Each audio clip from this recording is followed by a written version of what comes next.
Olá, estamos iniciando mais um programa Espiritismo Sem Mistério, estudando o Livro dos Espíritos. E essa semana, que é uma semana muito especial, porque já tivemos o Natal, teremos agora o Réveillon, nós estaremos falando a respeito de curiosidades sobre o Natal. Existem coisas que eu tenho certeza que você nunca ouviu falar, nem imagina por que elas ocorrem nesse período. Então, fique conosco, eu sou Solange Godoy, junto com André Luiz Ruiz. Como vai, André? Olá, Solange. Olá, queridas irmãs, queridos irmãos. Todo mundo agora tendo que comer aquele pernil do Natal, a leitoa, a farofa, o salpicão. Uma semana comendo as mesmas coisas de tanto que a gente tem fome, não é mesmo? Mas o Natal é um momento de alegria, um momento de congraçamento da família. E muita gente não faz ideia, não tem noção do porquê estamos reunidos nesta data. E às vezes esta ignorância faz a gente repetir as coisas sem ter ideia do porquê e às vezes sem dar o valor que cada uma dessas comemorações deve guardar em nossa lembrança. Eu tenho certeza que todos nós temos uma lembrança boa desta época do ano em nossa vida. Desde criança, presentes, a emoção de esperar a chegada daquilo que nós sonhávamos para ganhar este presente. Você sabe por que surgiu essa história de a gente ganhar presente? Você sabe? E por que todo mundo enfeita uma árvore? E por que as pessoas põem luzinha, põem bolas? Qual o significado disso? Então, o nosso programa de hoje quer trazer a você informações a respeito. Vamos começar então, Solange? Vamos lá, nós temos um belo slide aqui para a gente dar uma olhada. Põe pra gente isso. Curiosidades sobre o Natal. Você vê aí a árvore de Natal, você vê o presépio e você vê um santo. Cadê? Cadê a imagem? Cadê a imagem?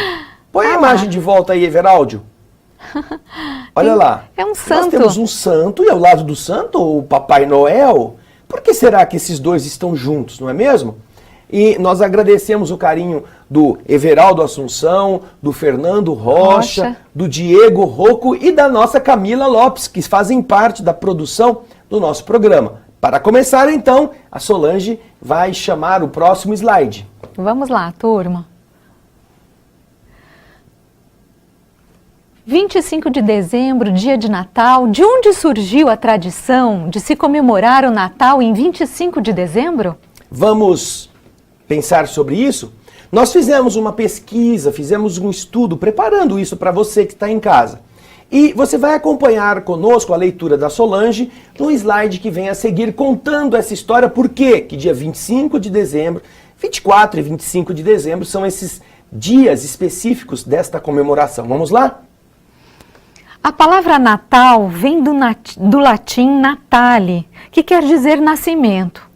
Em Roma, a primeira referência encontrada é no ano de 336, ligada às celebrações pagãs do culto ao deus Mitra. Os romanos tinham um deus Mitra, e este deus era aquele que eles cultuavam, já que os romanos eram pagãos, não é mesmo? Eles reverenciavam o sol através dessa divindade pagã. Então, até então, os romanos cultivavam Mitra e estas comemorações vinham ligadas a essa ideia, não é? Que no dia 25 de dezembro era a data que eles celebravam. Mas continuamos no slide a leitura. O sol era muito importante para a vida e a sua presença no céu garantia as condições para a sobrevivência. Você imagina em uma época em que não há facilidades tecnológicas, não há garantias de armazenamento, não há riqueza tecnológica para produzir em larga escala. Tudo é precário, não é mesmo? Tudo é difícil, tudo é complicado nos tempos em que os homens viviam do campo, porque a palavra pagão quer dizer exatamente isso, camponês. Ainda que nos tempos modernos o paganismo tenha se tornado uma palavra pejorativa, querendo dizer pessoa que não tem religião, a palavra pagão, ela era a expressão daquele homem que vivia na natureza plantando e colhendo, era o camponês. Então, os pagãos dependiam muito desta natureza que lhes fornecia o calor, a umidade, as condições para que as suas plantas, as plantas semeadas, pudessem nascer e daí eles tivessem, papazinho, comida para ele, para sua família. Então, eles cultuavam o sol. E isso era muito importante para a civilização pagã a esse tempo. É importante até hoje. Mas hoje nós temos tantos outros recursos e tantos poderes de produção que nós não damos tanto valor ao sol como se deveria dar. Agora, o slide seguinte continua essa história. Vamos ver. No hemisfério norte, o período de outubro em diante é caracterizado pelo aumento do frio, com a diminuição da luz do dia por causa do outono. As folhas vão amarelando e a natureza parece entrar num estado de morte, diminuindo a oferta de alimentos e aumentando os riscos para a vida. É isso que acontece lá no hemisfério norte, onde a neve vem cobrir os campos. Diferente aqui do nosso hemisfério sul, onde nós não temos tanta incidência da neve, ainda que haja uma diminuição da claridade do dia e um aumento da noite no período de inverno nosso, para eles o período começa em outono, o outono começa em outubro, setembro, outubro, novembro, e depois dezembro, janeiro, fevereiro, aquele frio, a neve cai, mata todas as plantas. Então eles tinham que passar por isso periodicamente, e eles ficavam sempre sem referências muito profundas a respeito da astronomia. Eles tinham que se ligar à esperança de voltarem a plantar, de terem de novo o calor para que a sua vida pudesse voltar ao normal. Até para poderem armazenar, né? Quando eles descobriam que havia essa alteração de calor, frio, meses com frio, um frio muito intenso, eles tinham que armazenar o alimento para poder sobreviver. Então eles ficavam na expectativa. Você imagina que os dias iam ficando curtinhos, o sol nasce no horizonte, vai pouco acima e depois ele volta a se pôr, por causa da posição geográfica. Só que eles não entendiam os motivos, não é? Eles só viam que o Sol ia ficando cada vez mais distante, ia ficando cada vez mais longe. E eles ficavam com medo que o Sol não voltasse. Vamos ver no próximo slide? A Solange vai ler pra gente. Vamos lá. A escuridão vai aumentando, já que os dias vão ficando cada vez mais curtos e as noites cada vez mais longas.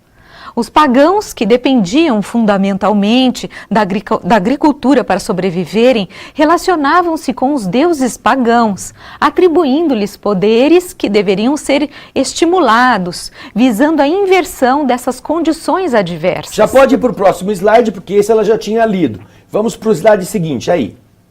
Os homens sabiam que havia períodos de frio e de escuridão que precisavam ser superados de tempos em tempos. Em dezembro, encontramos o dia mais curto do ano e a noite mais longa, também chamada de solstício de inverno, fazendo com que os homens pensassem que se tratava do dia em que o sol pareceria ser o mais fraco dentre todos os outros dias. Assim, com a finalidade de ajudar o sol a recuperar o seu calor, os pagãos... Pode ir para o slide seguinte. Acendiam imensas fogueiras, enfeitavam suas casas com altares, tudo fazendo para agradar os deuses. Pediam um inverno ameno e um sol cada dia mais forte, para que o frio fosse vencido e o solo voltasse a ser agricultável. Os romanos pagãos comemoravam a data com o nome de Natalis Solis Invicti, em 25 de dezembro de cada ano. Vocês então observam que já havia uma comemoração dos pagãos com o nome latino de Natalis Solis Invictus, que é o nascimento do Sol Invencível. Eles chamavam esse dia porque neste dia, como o Sol estava no ponto mais distante, no afastamento do horizonte, eles viam que a partir daí o Sol começava a voltar na linha do nascimento, do horizonte, ele ia voltando. E ao voltar, os dias iam ficando mais longos, as noites mais curtas e o calor ia aumentando. Então o que acontece é que eles davam a esta data de Natalis, que é o nascimento do Sol que ninguém vai conseguir mais matar. O Sol Invencível, dia 25 de dezembro, pelo fenômeno chamado de solstício. Solstício de inverno no hemisfério norte e solstício de verão no hemisfério sul. Na época, nós vamos ter a mesma realidade acontecendo aqui, só que em oposição ao inverno. Nós vamos ter o solstício de verão. Começa o verão no hemisfério sul e começa o inverno no hemisfério norte. Então, os romanos tinham já este conhecimento e marcavam a data para comemorar essa possibilidade do sol voltar. Então, eles faziam fogueiras, faziam festas, eles faziam uma comemoração para obter dos deuses a confirmação deste processo. E de que o sol voltaria novamente com toda aquela intensidade, toda aquela força, trazendo aquela energia, luz. A partir dessa data, então, os dias voltavam a crescer, vamos dizer assim, ficar mais longos do que as noites. E agora, no slide seguinte, nós vamos ter a continuação da explicação. Vamos lá. Assim, com o advento do cristianismo e considerando Jesus como o sol da justiça, a Igreja fixou a mesma data com a festa litúrgica do Natal de Jesus, sendo comemorada pelos cristãos em Roma no ano de 336 e estendendo a todos os outros países cristãos do mundo.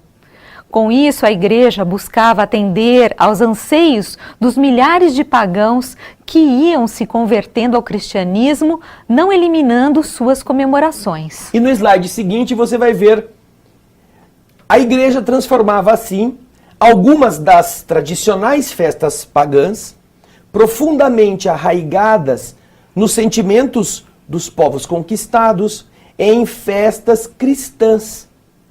E acredita-se que foi o imperador Constantino I o Grande quem determinou que o nascimento de Jesus deveria ser celebrado no dia 25 de dezembro em todo o Império Romano.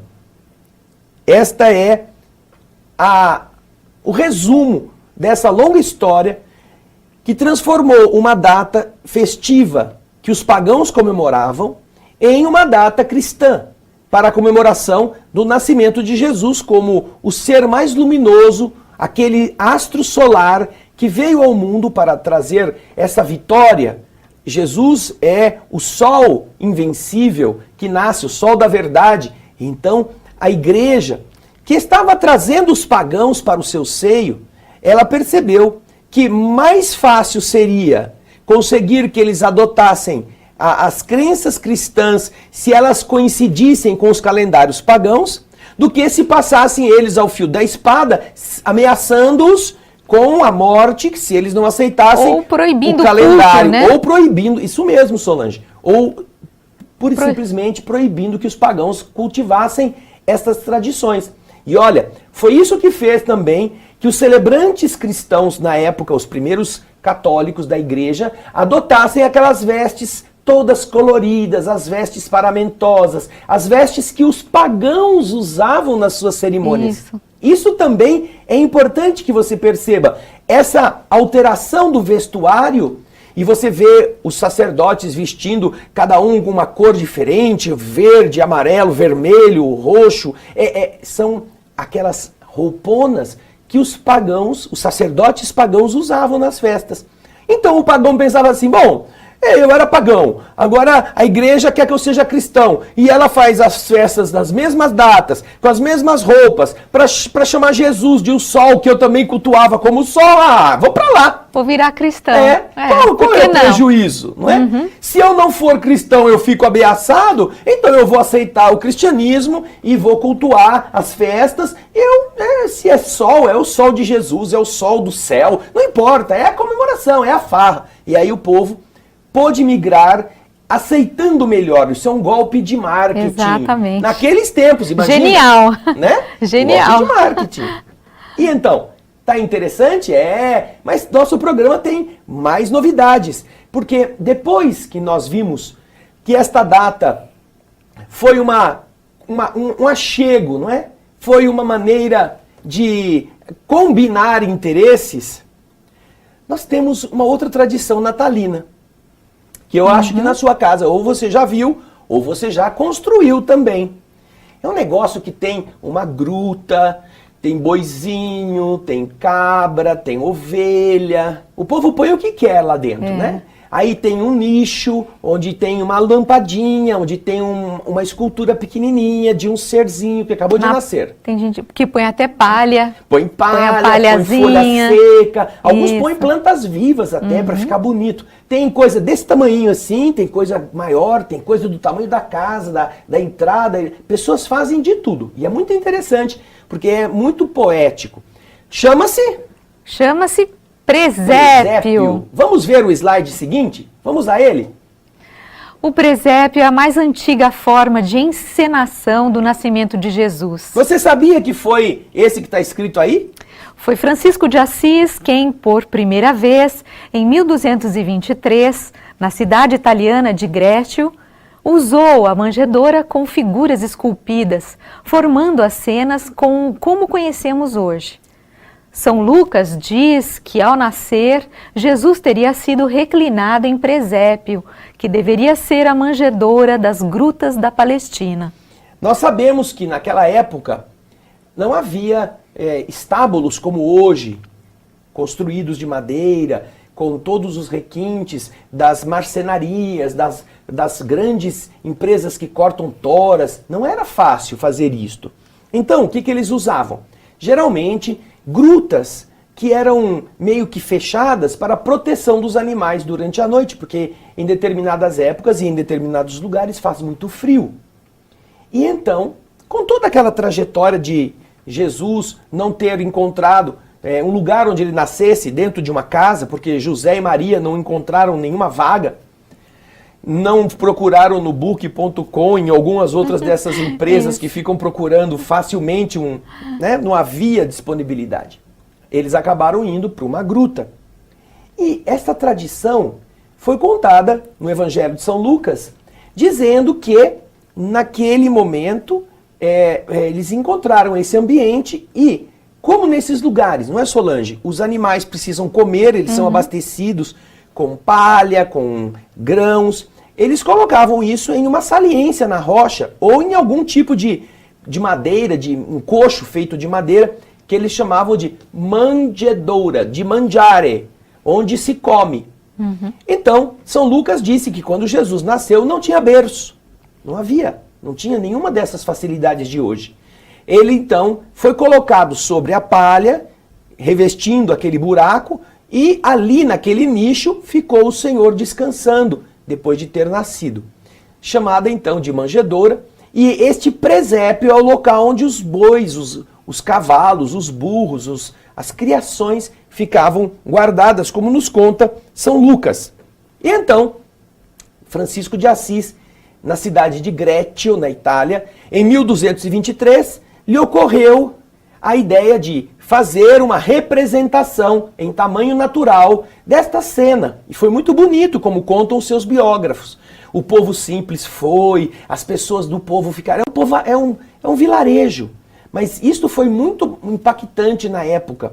Inclusive há pessoas que durante a fala de Francisco, porque ele como que reza uma missa naquele molde franciscano. Ele faz uma explicação, ele era muito ligado a Jesus pela sua elevação, não é mesmo? E então, ainda que não houvesse nada naquele buraco, um dos que estava na assistência, durante a fala de Francisco, tem uma visão e vê que vem uma criança, um espírito de criança, e é colocado naquela fenda da rocha. Eles ficam depois encantados com isto. E aí temos o próximo slide, que a Solange vai ler para a gente, dando continuidade a essa história. A cena da reconstituição do nascimento tem essa origem remota, já que Francisco montou um presépio na noite de 24 para 25 de dezembro de 1223.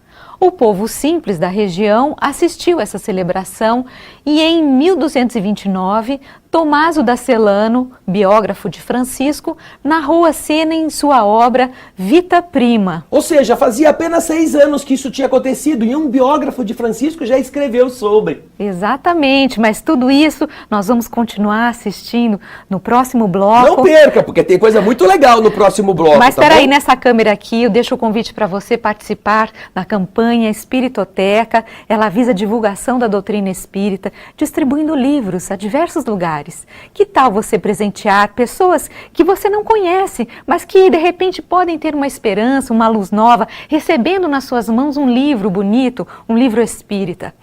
Com apenas R$12 você pode participar dessa campanha.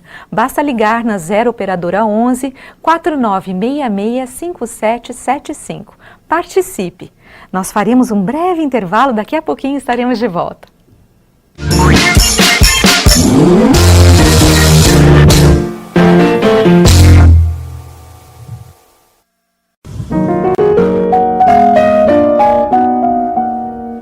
Quem não se apaixona por uma criança e suas descobertas? Existem crianças que precisam de um tanto a mais de atenção para descobrir o mundo e suas possibilidades.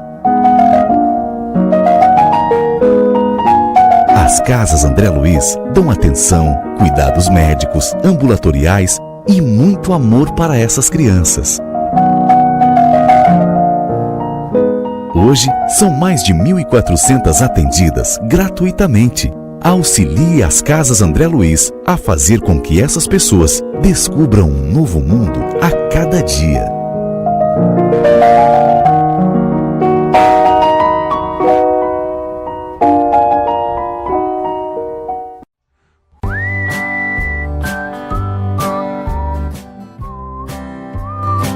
Já está disponível na Mundo Maior um DVD que vai ajudar você a encarar a vida com mais leveza e responsabilidade. O DVD Espiritismo e Bem-Estar, Vencendo os Desafios, reúne as palestras do Dr. Rubens Cascapera Júnior e William Sanches. Cascapera é médico ortomolecular e aborda aspectos relevantes sobre o funcionamento do organismo feminino e suas fases sob a ótica do espiritismo. Já o comunicador William Sanches, especializado no desenvolvimento de potenciais e espiritualidade, trata do tema Jesus e a Arte de Vencer Desafios. Acesse www.mundomaior.com.br ou ligue agora para 0 operadora 11 4966 5775 e adquira o seu DVD agora mesmo. É a Mundo Maior ajudando você a se superar sempre.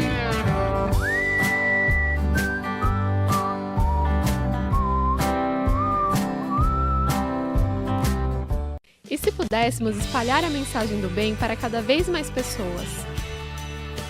No mercado editorial desde 2000, a editora Mundo Maior conta com um vasto catálogo de títulos espíritas e espiritualistas. Dentre eles, romances, livros para estudos, autoconhecimento e infanto-juvenil, sempre trazendo lançamentos produzidos a partir dos mais modernos padrões de diagramação, seguindo as tendências do mercado editorial. Aprendemos que o conhecimento é fundamental para alcançarmos nossos objetivos, além de poder abrilhantar nosso caminho para a evolução. Melhor que aprender é poder compartilhar essa cultura. Você, dono de livraria ou dirigente de centro espírita, não deixe de se tornar um divulgador da mensagem consoladora. E conte com nossas obras para que juntos possamos espalhar conhecimento, inspiração e mensagem positiva.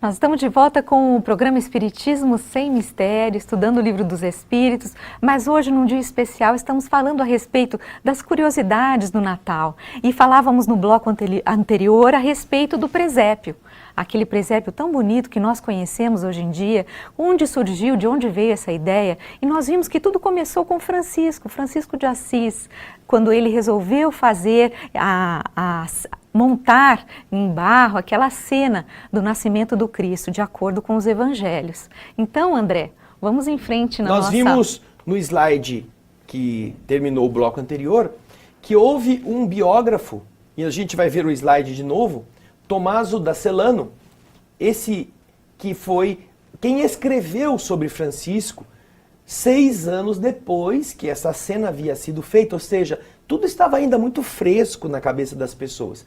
E a partir desta celebração, o povo se encantou tanto que passaram a imitar em diversos lugares, pessoas foram levando esta ideia, e Francisco, que era uma pessoa bastante influente já pelos seus méritos, semeou na alma das pessoas esta poesia, que é algo que até hoje nós encontramos. Agora, você imagina o poder dessa mensagem de Francisco? Você imagina? Porque foi isso tudo em 1223. 1223, numa cidade chamada Grétio. Agora, eu vou mostrar para você no slide seguinte o que hoje é a cidade onde está essa gruta. Você vai ver no slide a seguir. Pode pôr aí, Everaldo. Veja só. Esse é o lugar onde está o que foi construído em homenagem a este presépio. Onde está a gruta em que o povo foi. É um rochedo, quase um penhasco. No topo da montanha, né? Não chega a ser no topo da montanha, na encosta dessa montanha, mas para você ver como para chegar lá é uma escadaria pura. Você tem que subir, subir, subir. E aí você vai encontrar essa comunidade.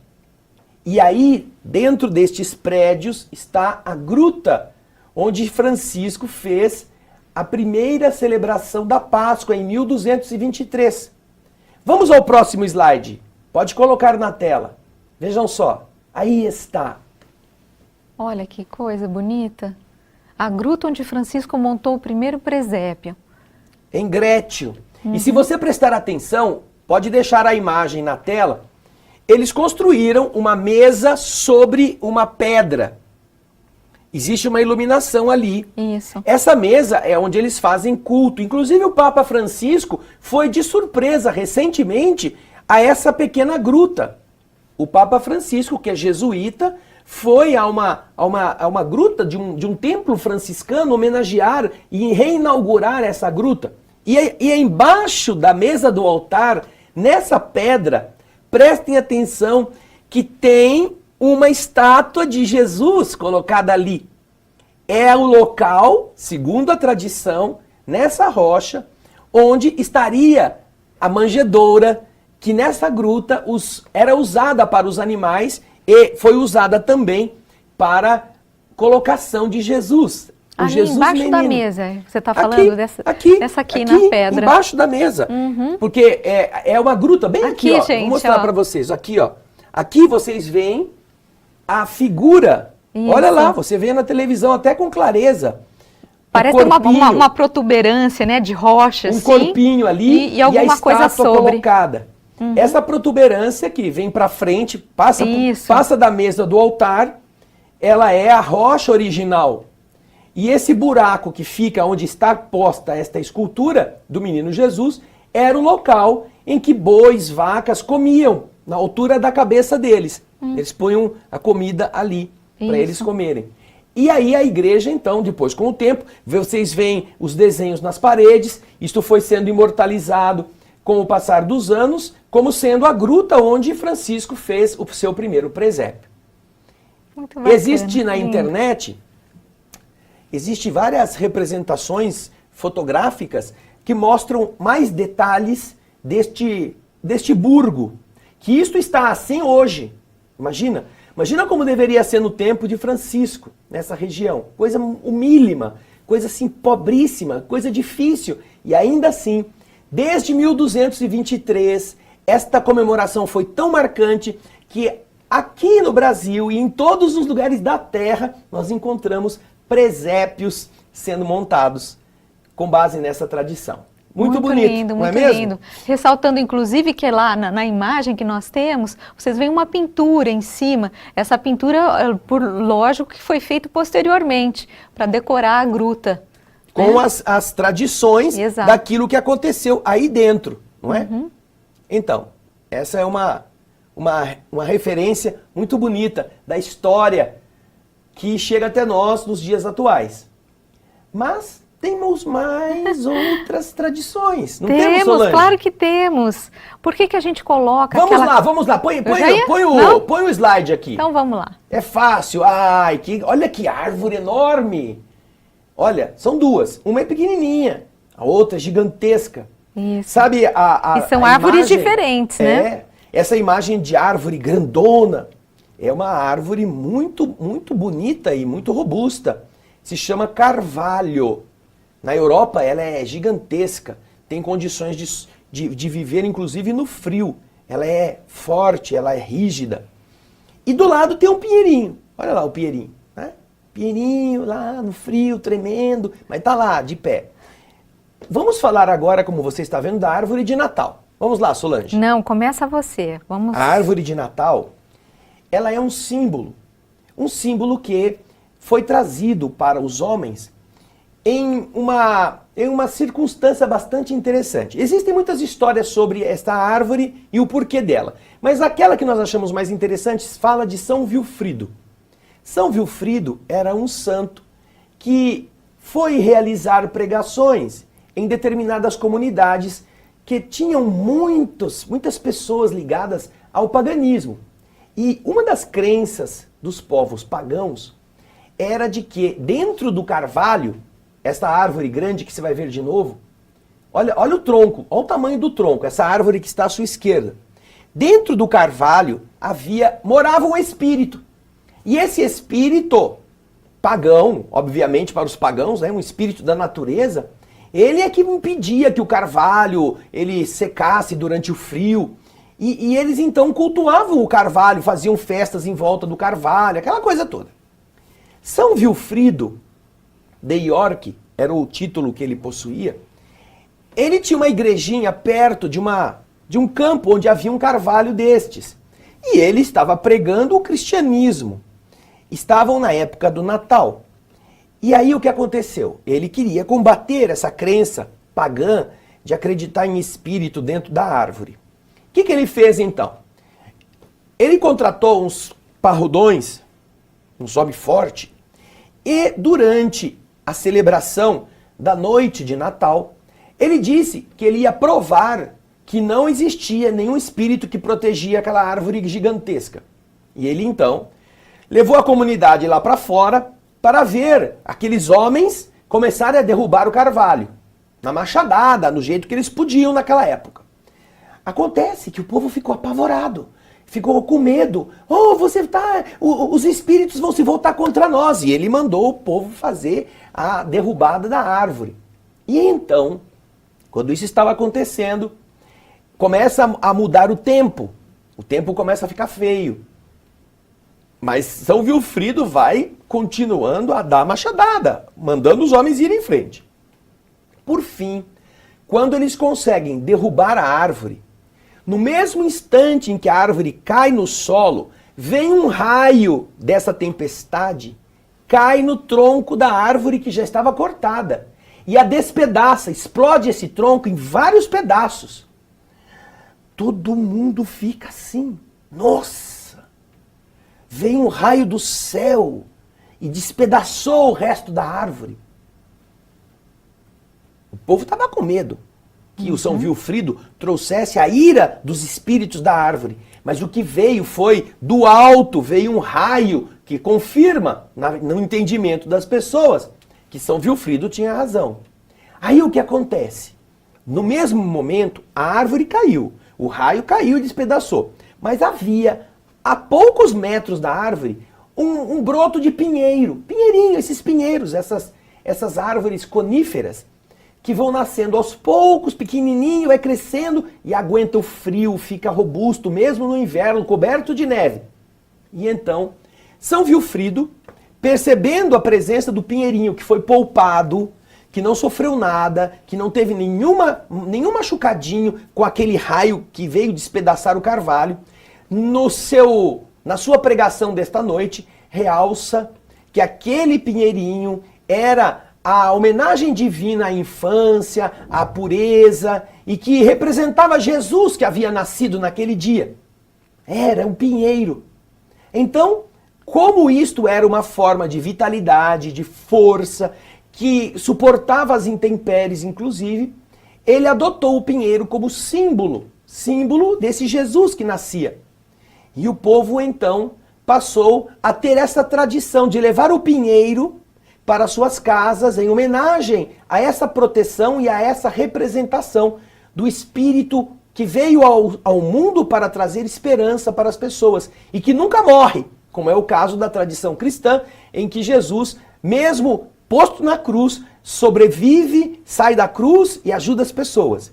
Então, por causa disto, isto foi se espalhando. E as pessoas levavam então árvores, e já não necessariamente pinheiros, né, Solange? Isso mesmo. Elas pegavam os pinheiros, pegavam outras árvores e enfeitavam as árvores. Já que é uma coisa santa, uma coisa sagrada, vamos colocar bolas, vamos colocar... E aqui no Brasil não faz frio, não tem neve, o pinheirinho não fica branco, não acontece nada. O que o povo fazia? Pegava algodão e punha nos galhos, Os né? galinhos, Nas árvores solava. secas, eles punham galhos, depois punham luzes para embelezar, porque esse é o sinal desta vitória. Isso. É uma vitória luminosa sobre o frio, sobre as crendices, sobre aquele misticismo dos povos pagãos, e isso fez aumentar ainda mais esse respeito que as pessoas passaram a ter pelo cristianismo nascente nessa pregação de São Vilfrido, ok?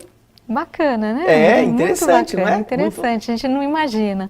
Agora... Falta a figura principal do Você Natal. vai falar do Papai, não, você do Papai conta, eu quero Noel. que você conte. Ela me empurrou a árvore. De agora jeito ela nenhum. não quer ficar com o dever de falar sobre o Papai Noel. Não, mas a gente pode dar uma olhada, vamos dar uma olhada no próximo slide, para a gente olhar essas figuras aqui. Olha só que interessante. Nós temos um bispo, depois um frade, um padre ou um velho com um saco de presente, depois um gordo e depois o Papai Noel conhecido. O que fez nós sairmos do bispo e chegarmos Nesse gorduchinho, no Papai simpático, Noel. carinhoso, que todo mundo gosta, com essa barba fofa. O que será? O que a tradição nos conta a respeito do tal Papai Noel? Vamos lá? Vamos para o slide seguinte para começar lá no bispo. Veja só, todos conhecem São Nicolau, inclusive muitas pessoas chamam o Papai Noel de Santa Claus. Este santo da Igreja Católica, ele é reverenciado em muitas localidades, sobretudo na Europa, Alemanha, Finlândia, Noruega, Santa Claus. É a história de São Nicolau. São Nicolau era um homem que veio de uma família muito rica. Seus pais eram bem de vida. E ele também, por causa disso, herdou estas riquezas. Ele tinha inclinações religiosas e quando ele já estava mais idoso, ele foi nomeado pelo bispo, pelo papa, foi nomeado bispo, foi subindo na hierarquia religiosa. Mas há uma história que conta que ele era muito generoso, ele ajudava as pessoas pobres de todos os tipos. E um dos primeiros gestos que ele fez anonimamente foi em relação a um vizinho, não é, Solange? Isso mesmo. Conta aí. O vizinho tinha 3 filhas. E ele ficou sabendo que o vizinho queria casar a filha mais velha, mas ele não tinha condições para isso. Desde aquele tempo, se não tem tutu, não casa. Já pensaram nisso, né? E elas precisavam, os pais precisavam dar o dinheiro. Era famoso o tal do dote. Dote. Né? A noiva tinha que ter um dote, um bom dote Não para bastava ela conseguir ser um bom bonita, casamento. não bastava ela ser boa mulher, não, tinha que ter uma grana para atrair o cara com desejo de levar a encomenda toda. E o vizinho, coitado, não tinha condições, a moça não tinha dote. Então São Nicolau, sabendo disso, o que ele fez? De noite, quando estava todo mundo dormindo, ele preparou uma bolsa com moedas de ouro e escondido, ele era vizinho, ele jogou por cima do muro. E no dia seguinte, o pai da noiva, o pai da moça, né, encontrou a bolsa de moedas de ouro e falou: ai meu Deus, eu tenho como casar minha filha. E ele fez o casamento. Mas ele tinha mais 2 filhas. E no segundo caso aconteceu o mesmo problema, ele não ia ter dote, não tinha dinheiro. E então ele tinha pensado, né, que tinha sido Deus que tinha feito chover dinheiro ali no jardim da casa dele. Mas quem sabe Deus fazia de novo para ele libertar-se da segunda filha. E estava aquela confusão toda, se vai ter dote ou não vai ter dote. Uma bela manhã, ele encontra de novo uma bolsa cheia de moeda de ouro. Casou a segunda filha.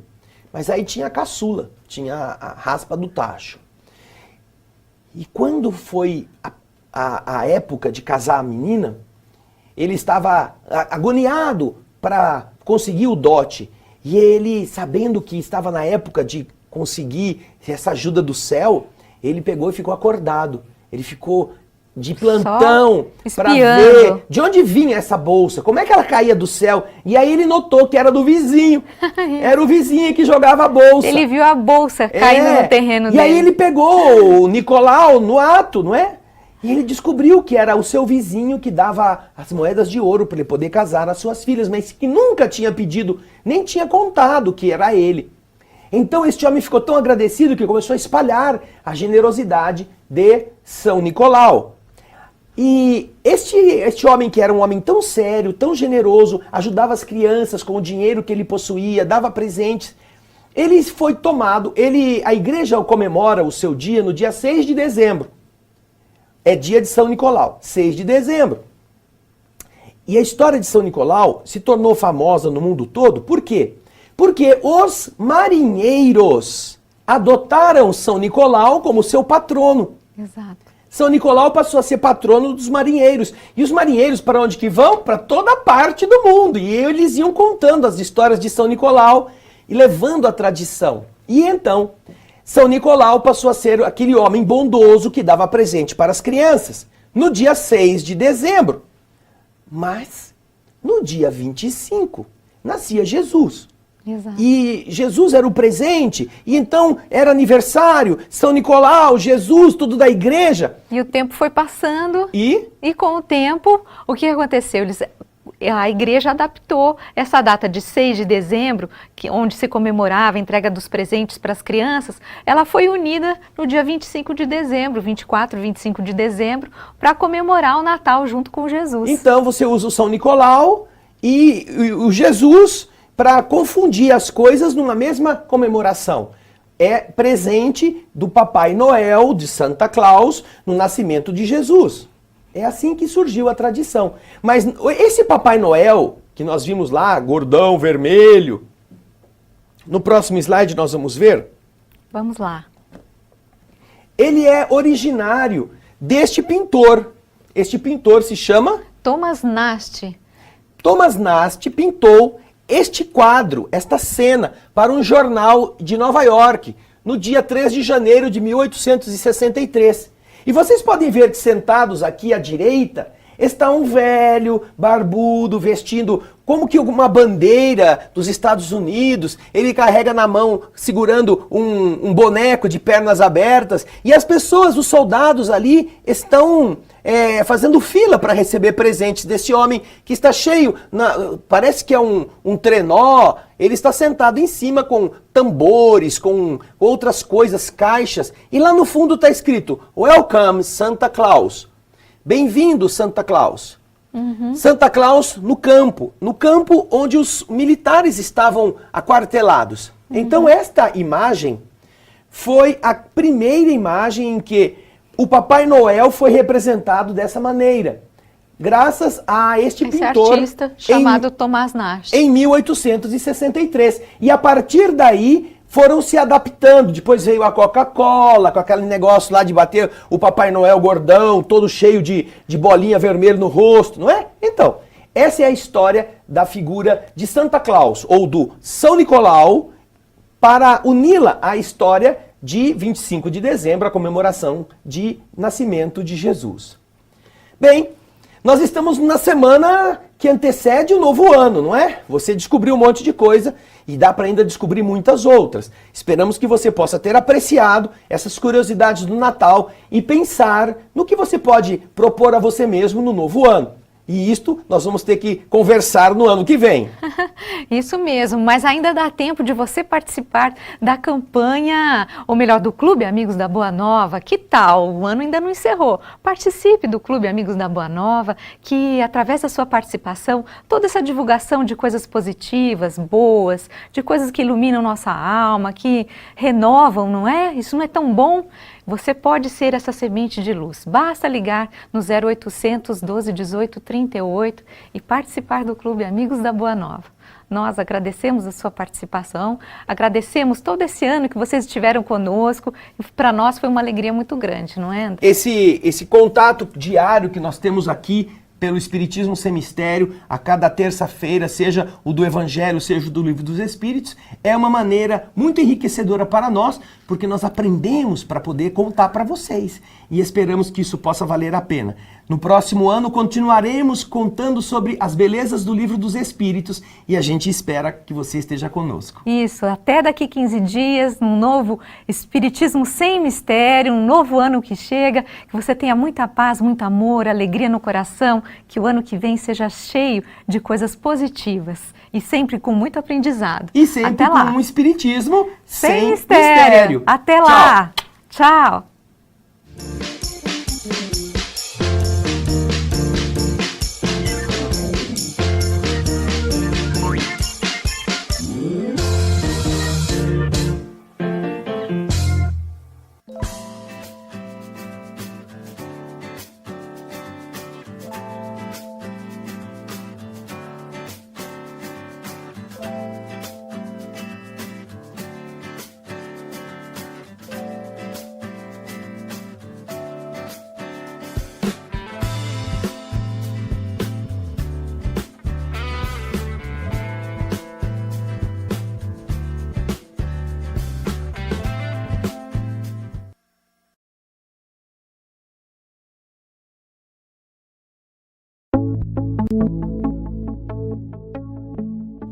Não pode de forma nenhuma a rádio, essa TV, Mundo Maior, terminar. De jeito nenhum. Não tinha nada. Não sentia nada. De repente, uma dor na barriga, que era um câncer.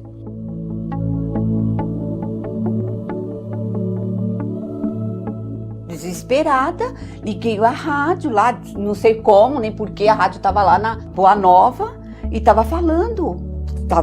O meu problema estava ali. A Rádio Boa Nova, a TV Mundo Maior, fez a minha vida mudar da água para o vinho.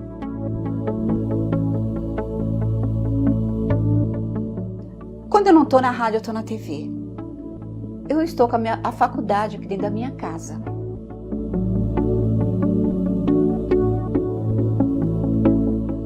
Temos Deus como pai e a doutrina como mãe.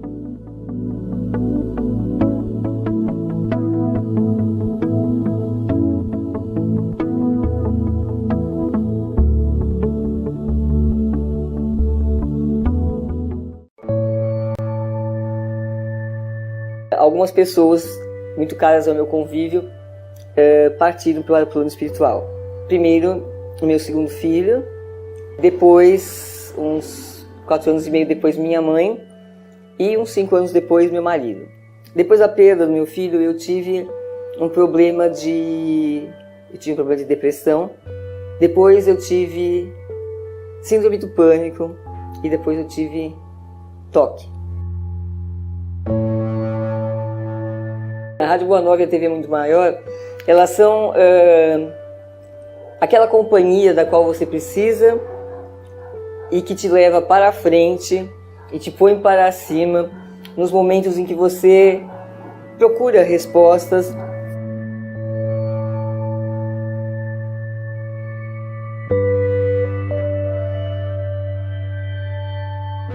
Então, para mim, o Espiritismo é isso, é esse sentido de vida, é essa busca de ser um ser humano melhor.